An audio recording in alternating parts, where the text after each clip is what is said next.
The universe is a novelty-producing engine of some sort. And the further you move from the birth of the universe, the more novel the universe becomes until you arrive here tonight.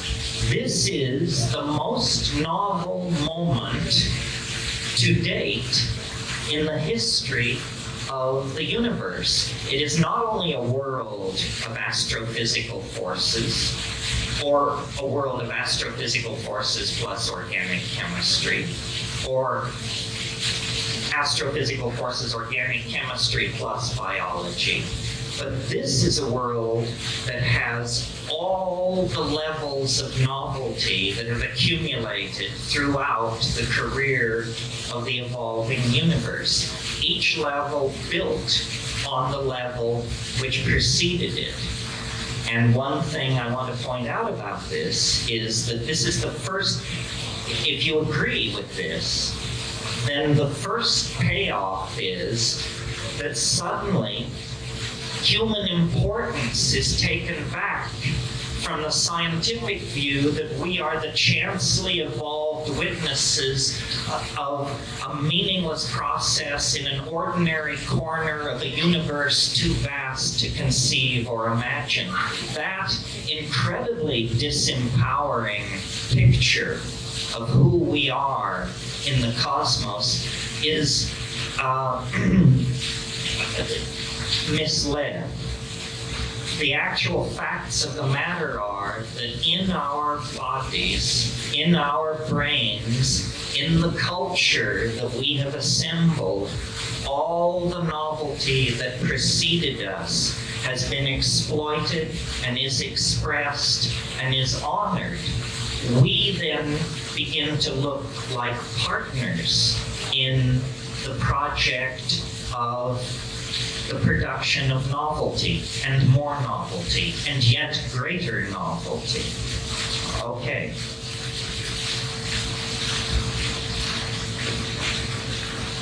That's the first fact which science overlooked, the conservation of novelty.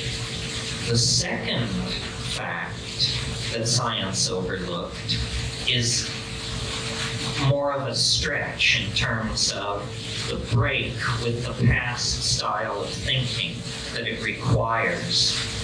The second fact, which science overlooked, is the fact that each advance into novelty, each new level of novelty occurs faster than the level which preceded it.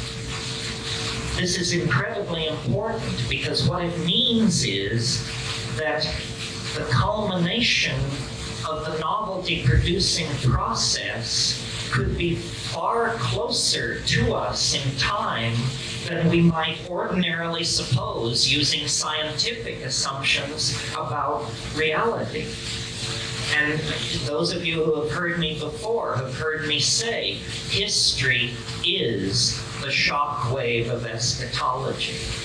What that means is that the presence of ourselves on this planet, using culture, using language, transferring information electronically around the world, our presence on the planet means that the universal process of novelty production has entered one of its very short cycles. And so what it means is that asymptotic acceleration of change is built into the structure of space-time itself in this region of the cosmos. History is ending.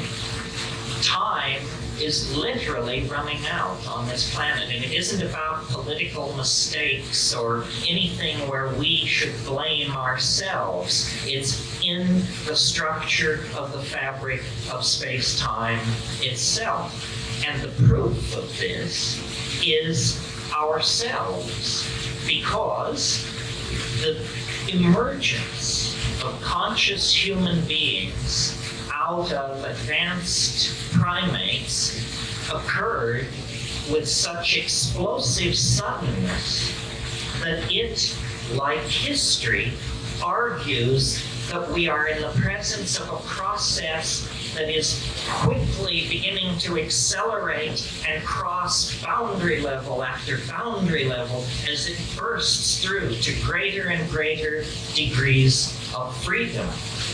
So I believe that we are actually preparing to decamp from ordinary history. I don't know exactly what that means, but the continuation of history for decades, centuries, millennia is inconceivable.